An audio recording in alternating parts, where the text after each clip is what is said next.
शिवाय। हर हर महादेव। आप सुनने जा रहे हैं द स्पिरिचुअल रीडर द्वारा प्रस्तुत श्री लिंग महापुराण।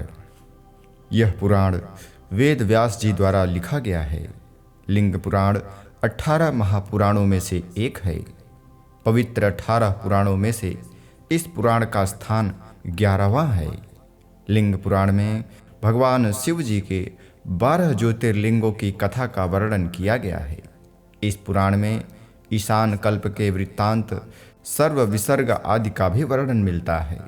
लिंग पुराण में सबसे पहले योग और फिर कल्प के विषय में वर्णन किया गया है। यह पुराण 18 पुराणों में से श्रेष्ठ पुराण है। लिंग शब्द का अर्थ है चिन्ह या प्रतीक। यह महर्षि कणादकृत वैशेषिक ग्रंथ में मिलता है। लिंग पुराण के अनुसार शिवलिंग भगवान शिव जी की ज्योतिरूपा शक्ति का एक चिन्ह है। इस पुराण में सृष्टि के कल्याण हेतु भगवान शिव जी के ज्योतिर्लिंग द्वारा प्रकट होने की कथा का वर्णन मिलता है। इस श्रीलिंग पुराण में 163 अध्याय और 11,000 श्लोक हैं। इस पुराण में भगवान शिव जी की महिमा का विस्तार पूर्वक वर्णन किया गया है। इस लिंग पुराण में सबसे पहले योग आख्यान और कल्प आख्यान का वर्णन मिलता है। फिर लिंग की पूजा और प्रादुर्भाव का वर्णन, सनत कुमार और शैलादि के संवाद का वर्णन, दधीच का चरित्र और युग धर्म का वर्णन मिलता है। तो चलिए हम श्रीलिंग पुराण की कथा का श्रवण करते हैं। बोलिए हर हर महादेव। श्रीलिंग महापुराण पूर्व भाग, पहला अध्याय। देवर्षि नारद जी का नैमिषारण्य आगमन। श्री सूत शौनक संवाद में लिंग महापुराण का उपक्रम। श्री गणेशाय नमः। भगवान शिव को नमस्कार है। जगत की उत्पत्ति, स्थिति एवं अंत के कारणभूत ब्रह्मा, विष्णु, शिव रूपात्मक प्रधान पुरुषाधीश परमात्मा सदा शिव को नमस्कार है।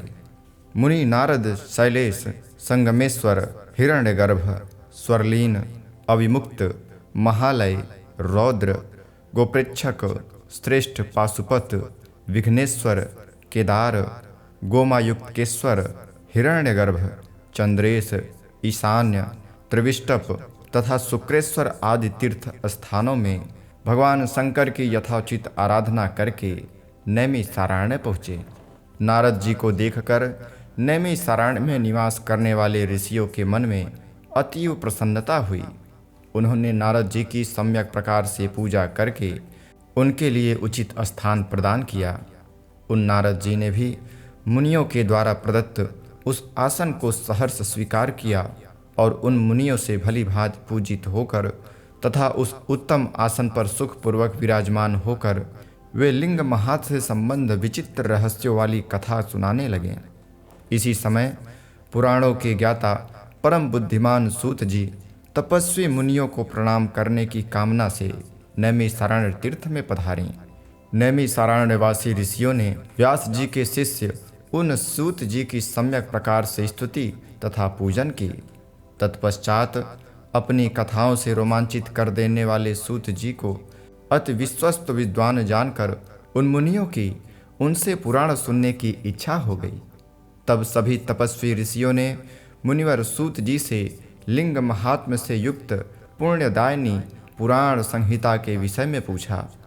नैमिषारण्यवासी ऋषि बोले, महान बुद्धि वाले हे सूत जी, पुराणों का ज्ञान प्राप्त करने के लिए आपने श्री कृष्ण द्वैपायन व्यास की उपासना की तथा उनसे पुराण संहिता प्राप्त भी की है। अतएव पौराणिकों में उत्तम हे सूत जी, लिंग महात्म्य से युक्त दिव्य पुराण संहिता यानी लिंग पुराण के विषय में हम आपसे पूछ रहे हैं। ब्रह्मा के पुत्र श्रीमान मुनिश्रेष्ठ नारद जी भी परमेश्वर रुद्रदेव के पावन क्षेत्र में जाकर वहाँ उनके लिंगों की पूजा अर्चना संपन्न करके अब यहाँ विराजमान हैं। शिव भक्त आप, हम मुनिगण तथा नारद जी यहाँ उपस्थित हैं। इन मुनि के आगे आप पवित्र लिंग पुराण की कथा कहने में समर्थ हैं। आपने सब कुछ सफलतापूर्वक सिद्ध कर लिया है। आपको तो सब कुछ विदित होगा। मुनियों के इस प्रकार कहने पर पौराणिकों में श्रेष्ठ सूत जी का मन प्रसन्नता से प्रफुल्लित हो गया। सर्वप्रथम ब्रह्मा जी के पुत्र देवर्षि नारद तथा नैमी सारण्यवासी मुनियों का अभिवादन करके बुद्धिमान तथा पुण्यात्मा सूत जी ने लिंग पुराण कहना आरंभ किया। सूत जी बोले, शिव, ब्रह्मा, विष्णु तथा मुनीश्वर व्यास जी को नमस्कार करके लिंग पुराण की कथा कहने के लिए मैं इस पुराण में प्रतिपादित विषय का स्मरण करता हूँ। शब्द ब्रह्म ही इसका शरीर है। यह साक्षात शब्द ब्रह्म का प्रकाशक है। अकारादि छकारांत वर्ण ही इसके अवयव हैं। अनेक रूपों में स्थित होने पर भी यह अव्यक्त है। परात्पर सूक्ष्मात सूक्ष्म होने पर यह आकार, उकार तथा मकारात्मक स्थूल शरीर वाला है। ऐसे स्वयं प्रकाश से शब्द ब्रह्म ओमकार का ऋग्वेद मुख है, सामवेद इसकी जिह्वा है, यजुर्वेद इसकी महाग्रीवा है तथा अथर्ववेद इसका हृदय है। यह व्यापक है। यह प्रकृति तथा पुरुषों से अतीत एवं प्रलय तथा उत्पत्ति से रहित है। जो तमोगुण से युक्त होने पर काल रुद्र, रजोगुण से युक्त होने पर हिरण्यगर्भ स्वरूप, सत्वगुण से आविष्ट होने पर सर्वव्यापी विष्णु रूप तथा गुणों से रहित होने पर महेश्वर स्वरूप में प्रकट होता है। प्रकृत्याश्रित होकर जो महत, अहंकार तथा पंच तन्मात्रा यानी शब्द, स्पर्श, रूप, रस, गंध 7 रूपों में, तदंतर 10 इंद्रियों में, 5 महाभूतों तथा मन इत्यादि 16 रूपों में, पुनः इन 16 रूपों और अव्यक्त ध्याता यानी जीव एवं ध्येय यानी शिव इत्यादि को लेकर 26 रूपों में व्यक्त होते हैं, जो पितामह ब्रह्मा के भी पिता हैं। उन सृष्टि पालन तथा संहार रूप लीला के लिए लिंग स्वरूप धारण करने वाले महेश्वर शिव को प्रणाम करके शुभ कारक लिंगोद्भव की कथा से युक्त लिंग पुराण का मैं यथोचित रूप से वर्णन करूंगा। इस प्रकार लिंग महापुराण के अंतर्गत पूर्व भाग में लिंगोद्भव प्रतिज्ञा वर्णन नामक पहला अध्याय पूर्ण हुआ। दूसरा अध्याय लिंग पुराण का परिचय तथा इसमें प्रतिपादित विषयों का वर्णन। सूत जी बोले, ईशान कल्प में लिंग के प्रादुर्भाव आदि से संबंध वृत्तांतों को आश्रित करके महात्मा ब्रह्मा ने सर्वप्रथम श्रेष्ठ लिंग पुराण की उद्भावना की। 100 करोड़ विस्तार वाले पुराण समुच्चय में 1 करोड़ श्लोकों वाला यह लिंग पुराण सभी मनवंतरों में विभिन्न व्यासों के द्वारा 4 लाख श्लोकों में संक्षिप्त किया गया। वही बृहत् पुराण संहिता प्रत्येक द्वापर युग में ब्रह्म पुराण आदि 18 पुराणों के रूप में व्यास जी द्वारा विभक्त होती है। उनमें 11वां लिंग पुराण कहा गया है, जिसका श्रवण मैंने व्यास जी से किया है। हे प्रभु, इस ग्रंथ में श्लोकों की संख्या मात्र 11,000 है। अतः मैं संक्षेप में ही इसका वर्णन कर रहा हूँ, क्योंकि मैं इसे विस्तार से नहीं सुन सका हूँ। विभिन्न मनवंतरों में अनेक व्यासों द्वारा 4 लाख श्लोकों में संक्षिप्त किए गए इस लिंग पुराण में से वैवस्वत मनवंतर में श्री कृष्ण द्वैपायन व्यास जी ने 11,000 श्लोकों में लिंग पुराण का वर्णन किया। इसमें सर्वप्रथम प्रधानिक, तदंतर प्राकृत तथा वैकृत सृष्टि का वर्णन किया गया है। इस अंड की उत्पत्ति तथा अंड के 8 आवरणों का इसमें वर्णन है। सदाशिव के ही रजोगुण के समाश्रयण से अंड के मध्य से ब्रह्मा रूप में, सत्व के आश्रय से विष्णु रूप में, तमोगुण के आश्रय से काल रुद्र रूप में प्रादुर्भाव का तथा अंत में उन्हीं सदाशिव का ही प्रलयकालीन जलराशि में शयन का वर्णन किया गया है। इस पुराण के अंतर्गत प्रजापतियों की सृष्टि, पृथ्वी के उद्धार की कथा तथा ब्रह्मा के दिन रात और उनकी आयु की गणना का वर्णन किया गया है। इसमें ब्रह्मा की उत्पत्ति तथा उनके युग एवं कल्प वर्णित हैं। दिव्य वर्ष, मानुष वर्ष, आर्ष वर्ष, ध्रव्य वर्ष तथा पितृय वर्ष का इसमें वर्णन है। पितरों की उत्पत्ति, आश्रमियों के धर्म, सृष्टि विस्तार की प्रारंभिक दशा में सृष्टि के त्वरित अभिष्ट विकास के अभाव तथा शक्ति स्वरूपा देवी के उद्भव का वर्णन इसमें किया गया है। मनु तथा शतरूपा की उत्पत्ति में ब्रह्मा के स्त्री पुरुष का भाव वर्णन, मैथुनी सृष्टि का वर्णन तथा रुद्र के रुदन के पश्चात उनके 8 नामों का वर्णन इस लिंग पुराण में किया गया है। ब्रह्मा विष्णु के विवाद तथा उसके बाद शिवलिंग के प्राकट्य का वर्णन इसमें विद्यमान है। शिलाद की तपस्या तथा उन्हें वित्रारित यानी इंद्र का दर्शन इस पुराण में वर्णित है। शिलाद तथा इंद्र का संवाद, शिलाद द्वारा अयोनिज पुत्र के लिए की गई प्रार्थना, ऐसे पुत्र का दुर्लभत्व तथा कमल से ब्रह्मा की उत्पत्ति इस पुराण में वर्णित है। कलयुगों में आचार्य तथा शिष्यों को शिव के दर्शन, व्यासों के अवतार, कल्प, मनवंतर, कल्प का स्वरूप, भेद क्रम से कल्पों के आख्यान, कल्पों में वाराह कल्प में विष्णु के वाराह अवतार की कथा, इन सभी का वर्णन इस लिंग पुराण में है। मेघवाहन कल्प का वृत्तांत, रुद्र गरिमा, ऋषियों के मध्य शिवलिंग का उद्भव, लिंगों की उपासना, स्नान विधि, शौचाचार्य का लक्षण, वाराणसी का महात्म्य तथा क्षेत्र महात्म्य आदि का वर्णन इस लिंग पुराण में उपलब्ध है। पृथ्वी पर शिवालयों तथा विष्णु के मंदिरों की संख्या का वर्णन और अंतरिक्ष तथा इस ब्रह्मांड में देवालयों का वर्णन इसमें है। स्वारोचिष मनवंतर में दक्ष प्रजापति का पृथ्वी पर पतन, दक्ष को प्रदत्त शाप तथा उस शाप से दक्ष की मुक्ति इस लिंग पुराण में वर्णित है। कैलाश का वर्णन, पाशुपत युग का वर्णन, चारों युगों के स्वरूप एवं प्रमाण का वर्णन तथा युग धर्म का वर्णन लिंग पुराण में विस्तार के साथ उपलब्ध है। चारों युगों के संध्या काल मानक का वर्णन, शिव जी के संध्या तांडव का वर्णन, शंकर जी के स्मशान वास का वर्णन तथा चंद्रमा की कलाओं की उत्पत्ति का वर्णन इस पुराण में किया गया है।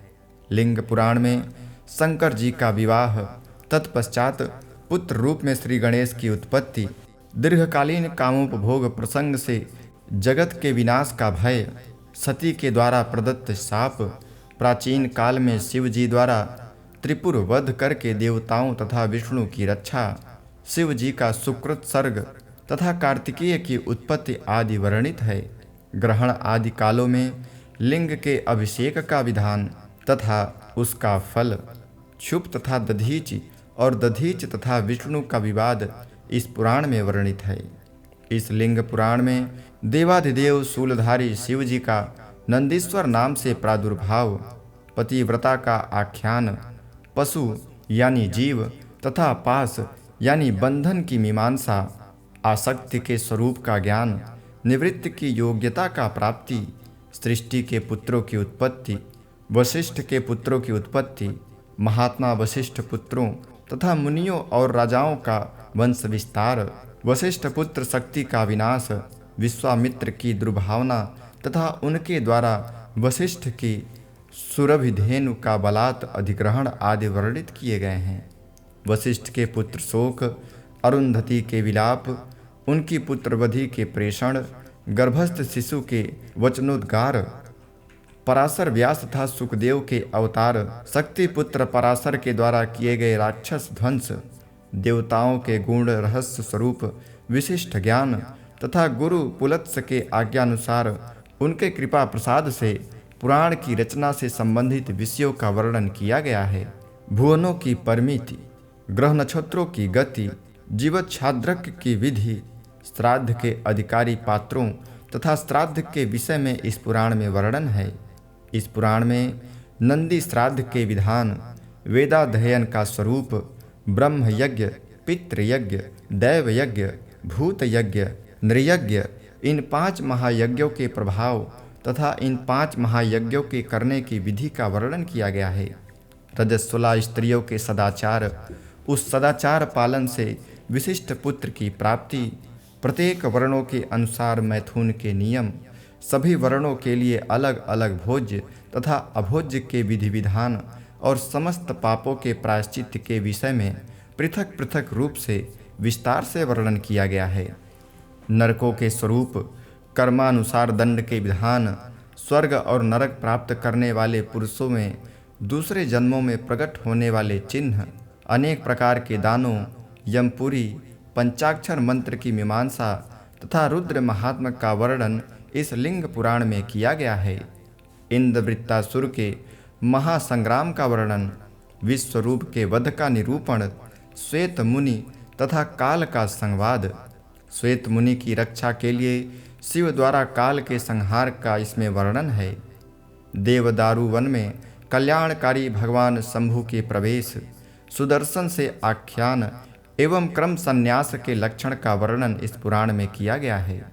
शिव प्राप्ति श्रद्धा द्वारा ही साध्य है। इस सिद्धांत का ब्रह्मा द्वारा निरूपण, मधुकैटभ संसर्ग से नष्ट ज्ञान वाले ब्रह्मा को परम ज्ञान प्रदान करने के लिए शिव प्रादुर्भाव, भगवान विष्णु का मत्स्य रूप में अवतार तथा सभी अवस्थाओं में लीला पूर्वक विष्णु की उत्पत्ति का वर्णन इस लिंग पुराण में उपलब्ध है। भगवान शंकर की कृपा से श्री कृष्ण तथा कामदेव के रूप में प्रद्युम्न के प्रादुर्भाव एवं समुद्र मंथन के समय मथानी धारण के लिए भगवान विष्णु के कुर्मा अवतार का वर्णन इस पुराण में है।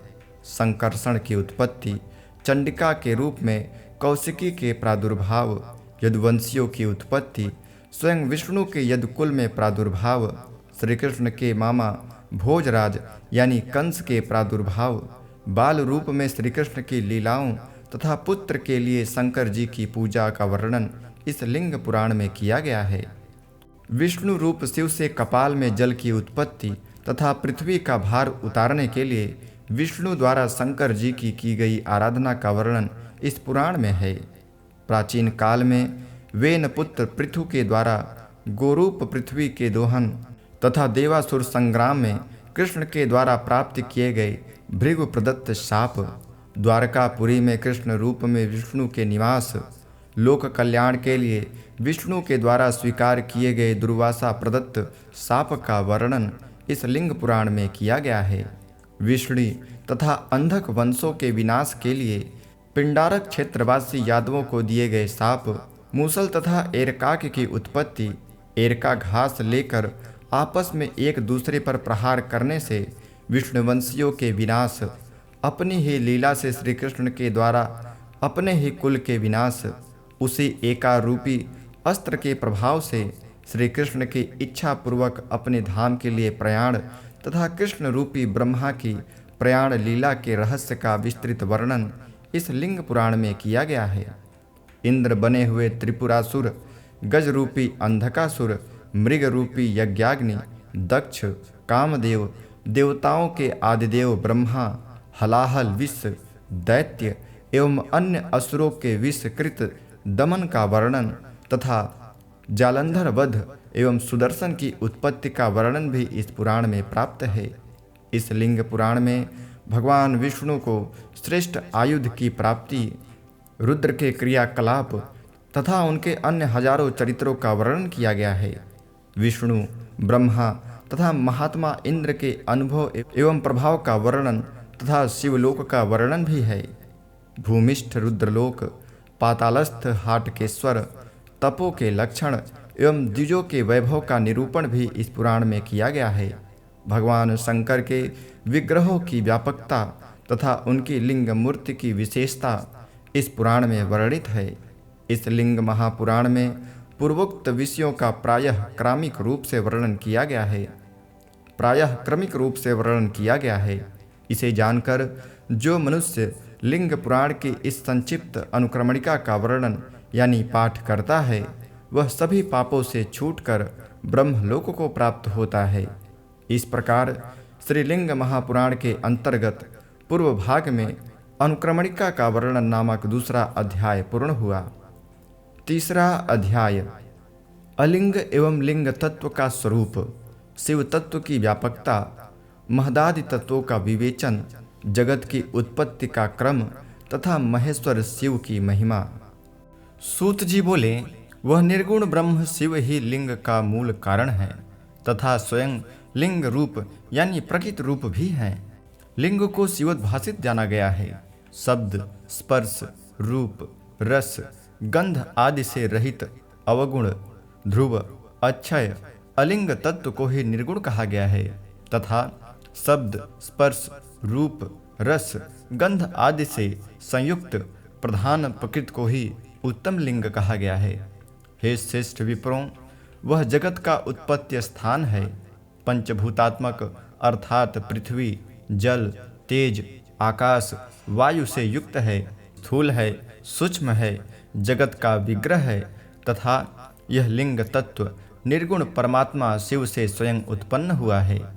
उस अलिंग अर्थात निर्गुण परमात्मा की माया से 7, 8 तथा फिर 11 इस तरह कुल 26 रूप वाले लिंग तत्व इस ब्रह्मांड में व्याप्त हैं।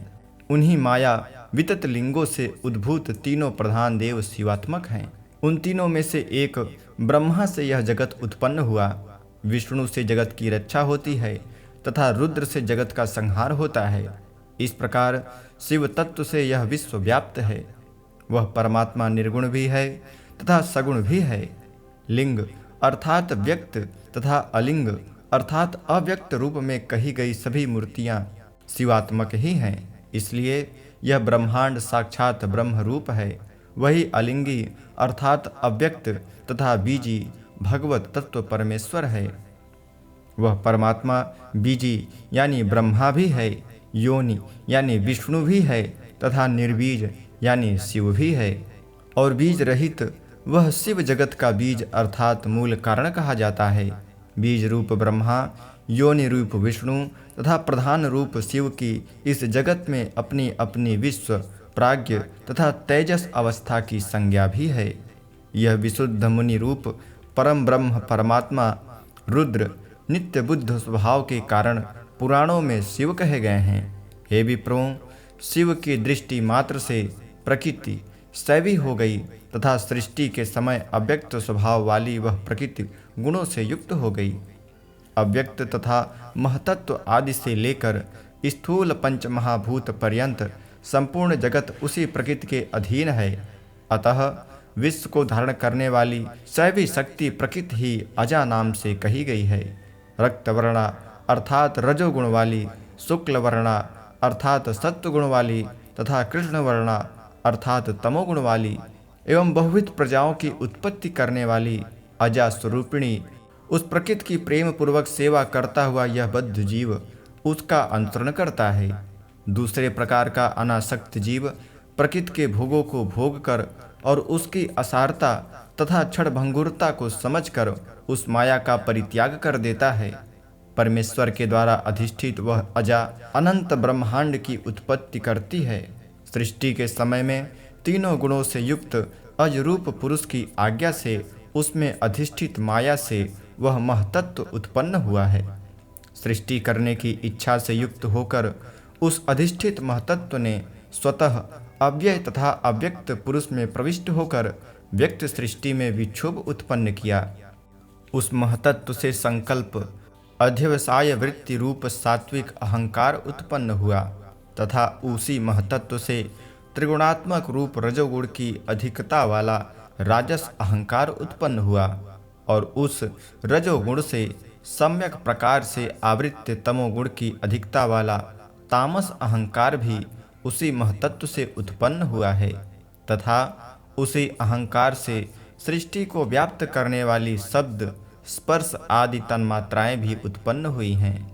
महतत्वजन्य उस तामस अहंकार से शब्द तन्मात्रा वाले अव्यय प्रकाश की उत्पत्ति हुई और बाद में शब्द के कारण रूप उस अहंकार ने शब्द युक्त आकाश को व्याप्त कर लिया। हे विप्रो, इसी प्रकार तन्मात्रात्मक भूत सर्ग के विषय में कहा गया है। हे मुने, उस आकाश से स्पर्श तन्मात्रा महान वायु उत्पन्न हुआ।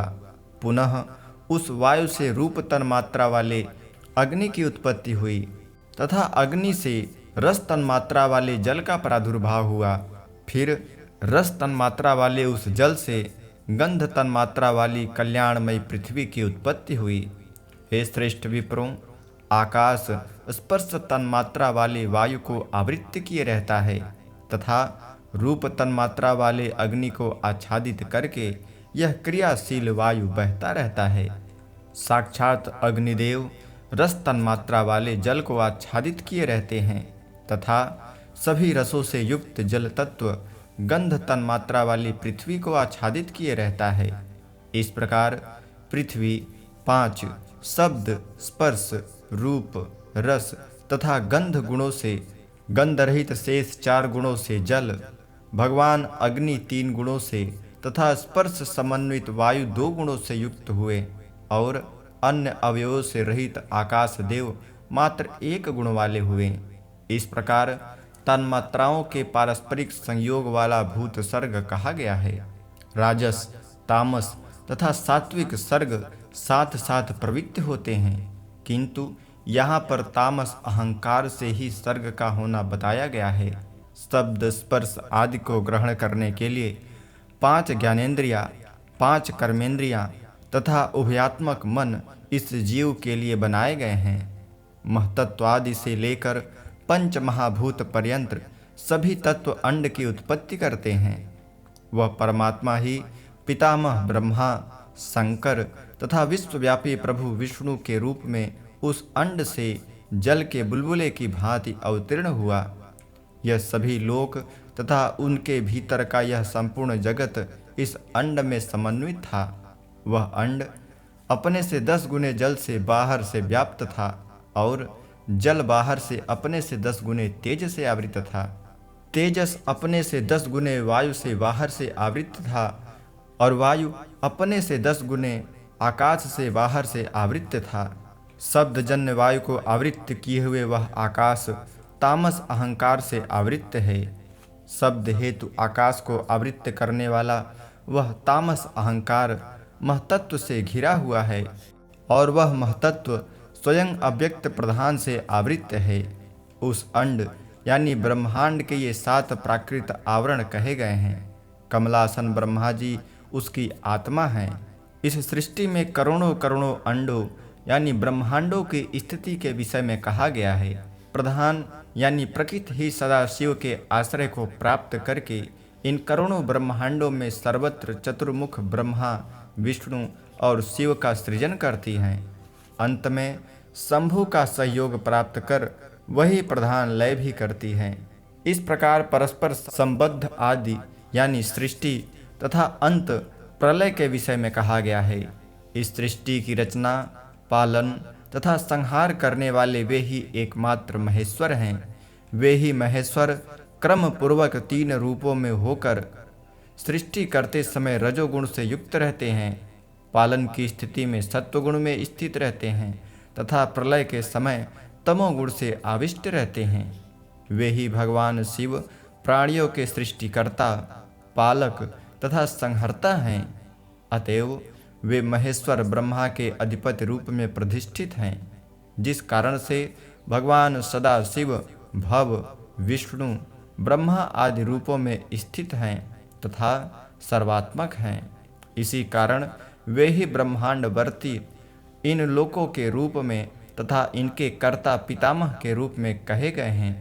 हे द्विजों, पुरुषाधिष्ठित यह प्राथमिक ईश्वरकृत अभिबुद्धि पूर्वक उत्पन्न तथा कल्याणकारी प्राकृत सर्ग मैंने तुम्हें सुनाया है। इस प्रकार लिंग पुराण के अंतर्गत 3रा अध्याय पूर्ण हुआ। 4था अध्याय ब्रह्मा जी की आयु का परिमाण, काल का स्वरूप, कल्प, मनवंतर एवं युगादि का मान तथा ब्रह्मा जी द्वारा विभिन्न लोकों की संरचना। सूत जी बोले, ब्रह्मा की प्राकृत सृष्टि का जो समय है वही उनका दिन है तथा उतने ही परिमाण की उनकी रात्रि है। वे ब्रह्मा दिन में सृष्टि करते हैं तथा रात में प्रलय करते हैं। ब्रह्मा का अहोरात्र उत्पत्ति प्रलय रूपात्मक है। मनुष्यों के दिन रात के समान सूर्योदयास्त वाला नहीं है। दिन में सभी प्रकार की वैकारिक सृष्टि, समस्त देवता, सभी प्रजापतिगण तथा अन्य महर्षि लोग विद्यमान रहते हैं तथा रात में ये सभी विलीन हो जाते हैं। रात की समाप्ति पर वे सभी पुनः उत्पन्न हो जाते हैं।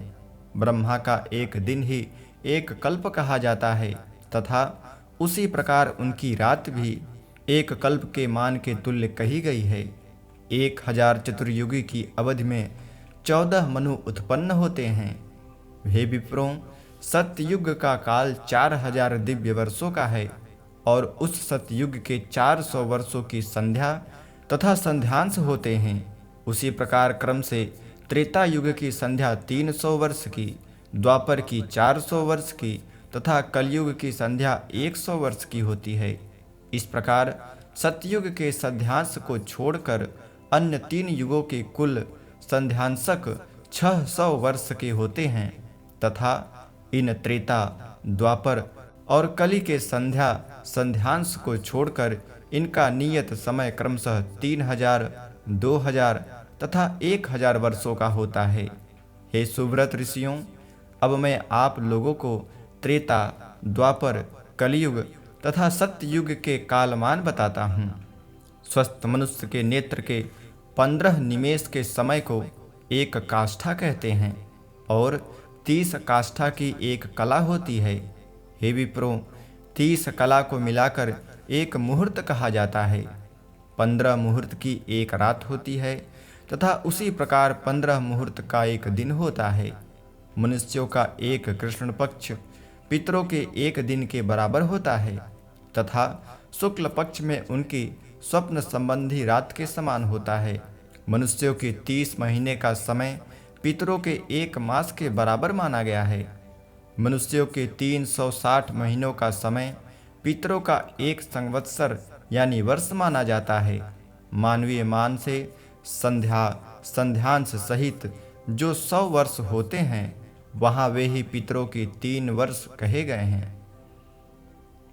जैसे लौकिक मान से 12 मास का एक मानव वर्ष होता है, उसी प्रकार पितृमान से 12 मास का एक पितृवर्ष होता है।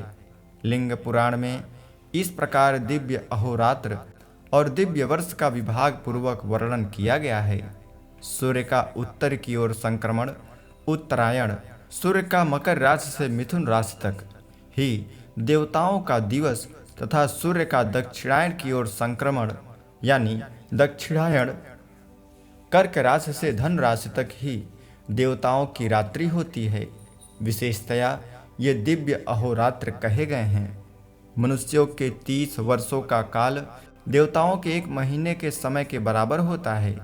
हे विप्रों, मनुष्यों का 100 वर्ष देवताओं के 3 माह तथा 10 दिन के बराबर माना गया है। मनुष्यों के 360 वर्षों का कालमान देवताओं के 1 वर्ष के समय के तुल्य कहा गया है। मनुष्यों के काल प्रमाण के अनुसार उनके 3030 वर्ष सप्तऋषियों के 1 वर्ष के बराबर माने गए हैं। मनुष्यों के 9090 वर्षों को मिलाकर वह एक ध्रुव्य वर्ष यानी ध्रुव वर्ष होता है। मनुष्यों का जो 36,000 वर्षों का समय है, वही देवताओं का 100 वर्ष कहा जाता है। कालगणना के विद्वान मनुष्यों की 3,60,000 वर्षों के समय को देवताओं के 1,000 वर्षों के बराबर कहते हैं। देवताओं के ही काल प्रमाण से युगों की संख्या कल्पित की गई है। हे सुव्रत ऋषियों, सर्वप्रथम सत्ययुग, इसके बाद त्रेता, फिर द्वापर और अंत में कलयुग, ये 4 युग कहे गए हैं। अब मानुषी वर्ष प्रमाण से इनका काल बताया जाता है। हे विप्रवरों, प्रथम कृतयुग का कालमान देवताओं के प्रमाण से बताया जा चुका है। वह कृतयुग मानुषी वर्ष से 14,40,000 वर्षों का है तथा त्रेता युग का काल प्रमाण 10,80,000 वर्षों का, द्वापर युग का कालमान 7,20,000 वर्षों का तथा कलयुग का समय 3,60,000 वर्षों का कहा गया है। इस प्रकार संध्या तथा संध्यांश को छोड़कर चारों युगों का काल 36 लाख वर्ष कहा गया है। चारों युगों के संध्यांश का काल 3,60,000 वर्ष होता है। 71 कृत त्रेतादि चतुर्युगों के काल से कुछ अधिक काल को एक मनवंतर कहा जाता है और आगे दिए गए वर्षों से मनवंतर की संख्या कही गई है। हे उत्तम ब्राह्मणों, मनुष्य वर्ष से 30,67,20,000 वर्षों का काल सभी मनुष्यों का होता है। हे द्विजों, ऐसा इस लिंग पुराण में बताया गया है। हे श्रेष्ठ ब्राह्मणों, चतुर्युग की भी वर्ष संख्या कही गई है।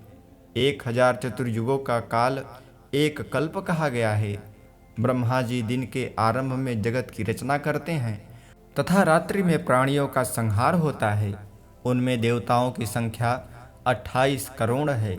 यह संख्या मनवंतरों में 392 करोड़ होती है। हे ब्राह्मणों, कल्प व्यतीत होने पर यह संख्या 78,000 होती है। प्रलय काल उपस्थित होने पर कल्प के अंत में विद्यमान देवताओं को छोड़कर महरलोक में निवास करने वाले लोग जनलोक में चले जाते हैं। आधे दिव्य यानी देवकल्प की संख्या 2,862 करोड़ 70 लाख है। इसी से कल्प की संख्या ज्ञात होती है। 1000 कल्पों का काल ही ब्रह्मा जी का 1 वर्ष है। ब्रह्मा के 8,000 वर्षों का काल ब्रह्मा का 1 युग होता है। सभी देवताओं के उत्पत्तिकर्ता ब्रह्मा का 1000 युग विष्णु के 1 दिन के बराबर होता है। विष्णु के 9,000 दिनों का समय कालात्मक प्रभु ब्रह्म स्वरूप रुद्र के 1 दिन का समय कहा गया है। हे मनुष्य श्रेष्ठों, भवोद्भव, तप, भव्य, रंभ, क्रतु, ऋतु, वह्नि, हव्यवाह, सावित्र, शुद्ध, कुशिक, गांधार, ऋषभ, षडज, मज्जालीय, मध्यम, वैराज, निषाद, मुख्य, मेघवाहन, पंचम, चित्रक, आकुति, ज्ञान, मन, सुदर्श, वृंह, श्वेतलोहित, रक्त, पीतवासा, असित एवं सर्वरूप, यह 33 संख्या वाले कल्प उस अव्यक्त जन्मा ब्रह्मा के होते हैं।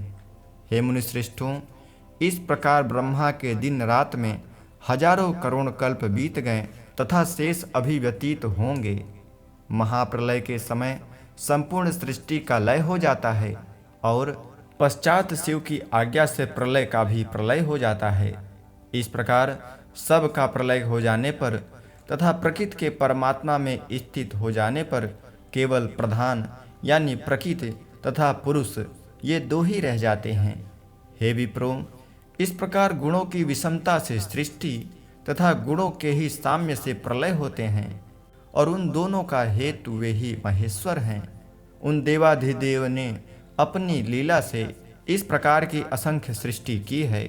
वे सर्ग प्रधान से अन्वधिष्ठित होते हैं। इस प्रकार असंख्य कल्प, अनगिनत पितामह तथा असंख्य विष्णु उत्पन्न होते हैं, किंतु वे महेश्वर एकमात्र एक हैं। प्रकृति अपनी लीला से प्राकृत सर्ग की रचना करती है और उस परमात्मा की वृत्ति 3 प्रकार के गुणों सत, रज, तम वाली है। उस अपराकृत का अपना न कोई आदि है, न मध्य है और न अंत ही है। ब्रह्मा की आयु 2 परार्ध। उस ब्रह्मा के द्वारा दिन में जो भी सृजित होता है वह सब कुछ रात में नष्ट हो जाता है। भूः, भुवः, स्वः, मः ये लोक नष्ट हो जाते हैं, किंतु इनसे ऊपर के लोकों का नाश नहीं होता। समस्त चर अचर के अनंत समुद्र में विनष्ट हो जाने पर रात्रि में ब्रह्मा जी उसे जलराशि में शयन करते हैं, इसलिए उन्हें नारायण कहा जाता है। प्रलयकालीन रात के बीतने पर ब्रह्मवेत्ताओं में श्रेष्ठ ब्रह्मा जी उठे और चराचर जगत को शून्य देखकर उन्होंने सृष्टि करने का विचार किया। उन सनातन ब्रह्मा ने वाराह का रूप धारण करके जल में डूबी हुई पृथ्वी को निकालकर उसे पुनः पूर्व की भांति स्थापित कर दिया और उस पर नदी, नद तथा समुद्र को उन प्रभु ने पूर्व की भांति पुनः कर दिया। ब्रह्मा जी ने प्रयत्न पूर्वक पृथ्वी तल पर दबे हुए तथा उठे भागों को ठीक करके उन्हें समतल किया और उन्होंने पूर्व काल में अग्नि से दग्ध सभी पर्वतों को धरातल पर पुनः पूर्ववत बना दिया। इस प्रकार भगवान ब्रह्मा ने जब भूह आदि चारों लोकों की पूर्व की भांति रचना कर ली, तब उन सृष्टिकर्ता ने पुनः सृष्टि करने का विचार किया। इस प्रकार लिंग पुराण के अंतर्गत पूर्व भाग में सृष्टि प्रारंभ वर्णन नामक 4था अध्याय पूर्ण हुआ। 5वां अध्याय ब्रह्मा जी द्वारा पंचपर्वा अविद्या की सृष्टि। 9 प्रकार की सृष्टि की संरचना। मरीच आदि ऋषियों की उत्पत्ति, मनु शतरूपा का प्रादुर्भाव तथा दक्ष प्रजापति की कन्याओं का वंश वर्णन। सूत जी बोले, हे ब्राह्मणों, जब ब्रह्मा जी ने अबुद्धिपूर्वक अर्थात सम्यक विचार किए बिना सृष्टि रचना का विचार किया, तब उन अव्यक्त जन्मा महात्मा ब्रह्मा को मोह ने व्याप्त कर लिया। उन स्वयंभू से प्रथम तम अर्थात अज्ञान, मोह, महामोह, तामिश्र यानी क्रोध तथा अंध तामिश्र यानी अभिनिवेश नाम वाली ये 5 प्रकार की पंचपर्वा अविद्याएं उत्पन्न हो गईं। ब्रह्मा जी का वह मुख्य प्रथम सर्ग यानी प्रथम सृष्टि अविद्या से ग्रस्त कहा गया है। तब उन्होंने इस प्रथम सर्ग को सृष्टि विस्तार का असाधक मानकर वृक्षादि रूप यानी वृक्ष, गुल्म, लता, विरुद्ध, तृण रूप 5 प्रकार का सर्ग मुख्य सर्ग का सृजन किया। तदंतर ध्यान पूर्वक मनन करते हुए उन ब्रह्मा जी का कंठ त्रिगुणात्मक यानी सत्व, रज तथा तमोगुण से युक्त हो गया। पहले उन महात्मा ब्रह्मा ने तिर्यक स्तोत्र, पशु आदि उत्पन्न किए। तत्पश्चात उन्होंने ऊर्ध्व स्त्रोत की रचना की, जो सात्विक रूप कहा गया है। इसके अनंतर अर्वाक स्त्रोत यानी मनुष्य आदि, पुनः सत्व तम प्रधान अनुग्रह सर्ग, तदुपरांत भूतादि का सर्ग रचना किया। ब्रह्मा जी द्वारा रचित पहला सर्ग महतत्वादि का है, दूसरा भौतिक सर्ग है जो भूत तन्मात्राओं का है, तीसरा इंद्रिय सर्ग है। ये बुद्धिपूर्वक उत्पन्न किए हुए 3 सर्ग प्राकृत सर्ग हैं और चौथा मुख्य सर्ग वृक्ष आदि का कहा गया है। तिर्यक योनि वाले पशु पक्षियों वाला सर्ग 5वां सर्ग है तथा छठा देवताओं की सृष्टि वाला देव सर्ग कहा गया है। 7वां सर्ग मनुष्यों का, 8वां अनुग्रह सर्ग है, 9वां कौमार सर्ग कहा गया है। हे विप्रों, प्राकृत तथा वैकृत यही 9 सर्ग हैं। इनमें प्रारंभ के 3 सर्ग प्राकृत हैं तथा 5 सर्ग वैकृत हैं तथा 9वां कौमार्ग सर्ग प्राकृत तथा वैकृत दोनों हैं। तदुपरांत भगवान ब्रह्मा ने सनक, सनंदन तथा सनातन मुनि उत्पन्न किए। ये श्रेष्ठ मुनिगण निष्काम कर्म योग से परम पद को प्राप्त हुए। तत्पश्चात उन्होंने अपनी योग विद्या से मरीचि, भृगु, अंगिरा, पुलत्स्य, पुलह, क्रतु, दक्ष, अत्रि तथा वशिष्ठ इन ऋषियों को उत्पन्न किया। हे श्रेष्ठ ब्राह्मणों, ब्रह्मा जी के ये 9 मानस पुत्र ब्रह्म को जानने वाले थे। ये ब्रह्मवादी ऋषि ब्रह्मा के ही तुल्य कहे गए हैं। संकल्प, धर्म तथा अधर्म भी उत्पन्न हुए। इस प्रकार उन अव्यक्त जन्मा ब्रह्मा की ये 12 संतानें कहलाईं।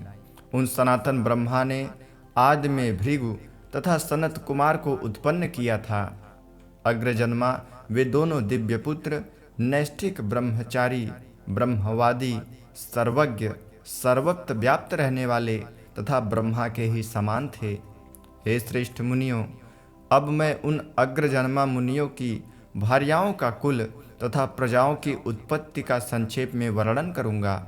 भगवान ब्रह्मा ने स्वयंभू मनु तथा रानी शतरूपा का सृजन किया। उस अयोनिजा तथा पुण्यशालिनी रानी शतरूपा ने स्वयंभू मनु से 2 पुत्र एवं 2 कन्याएं उत्पन्न की। उसमें बुद्धि संपन्न प्रियव्रत ज्येष्ठ तथा उत्तानपाद कनिष्ठ पुत्र थे। श्रेष्ठ गुणों वाली आकुति ज्येष्ठ तथा प्रसूति छोटी कन्या थी। रुचि नामक प्रजापति ने आकुति को तथा दक्ष प्रजापति ने जगधात्री योगमय प्रसूति को भार्या के रूप में ग्रहण किया। आकुति ने दक्षिणा सहित यज्ञ नामक पुत्र को जन्म दिया और दक्षिणा ने दिव्य 12 कन्याओं को उत्पन्न किया।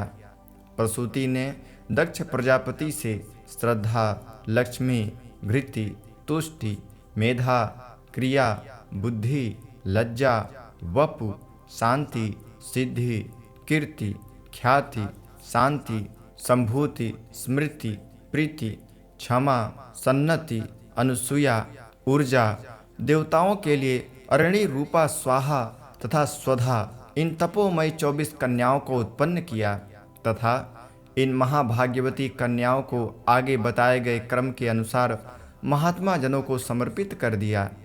श्रद्धा से लेकर कीर्ति पर्यंत 13 परम दुर्लभ सुंदर कन्याओं ने प्रजापति धर्म को पति रूप में प्राप्त किया। बुद्धि संपन्न भृगु ने ख्याति को, भार्गव शुक्राचार्य ने अरणि को, मरीच ने संभूति को तथा मुनि अंगिरा ने स्मृति को पत्नी के रूप में ग्रहण किया। पुण्यात्मा पुलत्थ ने प्रीति को, मुनि पुलह ने क्षमा को, बुद्धि संपन्न क्रतु ने सन्नति को, अत्रि ने उस अनुसुईया को, श्रेष्ठ वशिष्ठ ने कमल के समान नेत्रों वाली ऊर्जा को, भगवान अग्नि ने स्वाहा देवी को तथा पितरों ने स्वधा देवी को पत्नी के रूप में स्वीकार किया। दक्ष प्रजापति की शिव संभवा मानसी पुत्री सती, जो संपूर्ण जगत को धारण करने वाली है, ने भगवान रुद्र को पति के रूप में प्राप्त किया। सृष्टि के प्रारंभ में ब्रह्मा जी ने शिव जी को अर्धनारीश्वर देखकर कहा कि आप स्त्री पुरुष का विभाग कीजिए। तब शिव जी की देह से सती जी अलग हो गईं। उन्हीं सती के अंश से तीनों लोक में सभी स्त्रियों की उत्पत्ति हुई है तथा 11 प्रकार के रुद्र भी उन शिव के अंश से उत्पन्न हैं। इस प्रकार संपूर्ण स्त्री जाति के रूप में वे सती जी तथा पुरुष जाति के रूप में नील लोहित शिव जी अधिष्ठित हैं। भगवान ब्रह्मा ने सुव्रता सती को देखकर पुनः दक्ष प्रजापति की ओर देखकर उनसे कहा कि ये सती हमारी, आपकी तथा संपूर्ण जगत की धात्री हैं, अतएव उनकी सेवा करो। पुन्नामक नरक से पुत्री ही रक्षा कर सकती है। यहाँ पर ऐसे ही उक्ति है, यह परम सुंदरी एवं प्रशस्त तथा विश्व की जननी आपकी ही पुत्री है, अतएव अब से यह सती नाम से तुम्हारी पुत्री होगी। तत्पश्चात ब्रह्मा जी के ऐसा कहने पर दक्ष प्रजापति ने उनके आदेश से पुत्री के रूप में प्राप्त कर उन साक्षात सती को आदर पूर्वक भगवान रुद्र को सौंप दिया। प्रजापति धर्म की श्रद्धा आदि जिन 13 पत्नियों का वर्णन किया जा चुका है, उनसे तथा धर्म से उत्पन्न उत्तम संतानों के विषय में अब मैं यथाक्रम से कह रहा हूँ। हे उत्तम ब्राह्मणों, काम, दर्प, नियम, संतोष, लोभ, श्रुत, दंड, समय, महाद्विति संपन्न बोध, अप्रमाद, विनय, व्यवसाय, क्षेम, सुख और यश, इन पुत्रों को उन 13 पत्नियों ने प्रजापति धर्म से उत्पन्न किया तथा धर्म के 2 पुत्र दंड तथा समय उनकी क्रिया नामक पत्नी से उत्पन्न हुए और अप्रमाद तथा बोध नामक ये 2 पुत्र धर्म की बुद्धि नामक पत्नी से उत्पन्न हुए। इस प्रकार उन 13 पत्नियों से धर्म के ये 15 पुत्र उत्पन्न हुए।